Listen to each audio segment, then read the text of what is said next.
की बहिणाबाईंनी संसार, निसर्ग आणि माणसाचं मन यावर किती सोप्या पण किती भेदक शब्दांत भाष्य केलंय. हो, आणि त्यांची निरक्षरता ही त्यांच्या अभिव्यक्तीच्या आड नाही आली.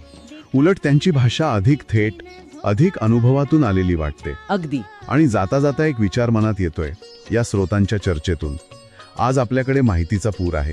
ज्ञान मिळवण्याचे कितीतरी मार्ग आहेत. पुस्तकं, इंटरनेट, सगळं काही. पण बहिणाबाईंसारखा दृष्टिकोन जो फक्त अनुभवातून, स्वतःच्या निरीक्षणातून आला आहे, तो आजच्या जगात आपल्याला काय वेगळं शिकवू शकतो? खरंय. म्हणजे फक्त माहिती गोळा करण्यापेक्षा अनुभवणं आणि समजून घेणं याचा महत्त्व त्यांचं आयुष्य आपल्याला नव्याने सांगू शकतं का, हा विचार करण्यासारखा मुद्दा आहे. अगदी. की बहिणाबाईंनी संसार, निसर्ग आणि माणसाचं मन यावर किती सोप्या पण किती भेदक शब्दांत भाष्य केलंय. हो,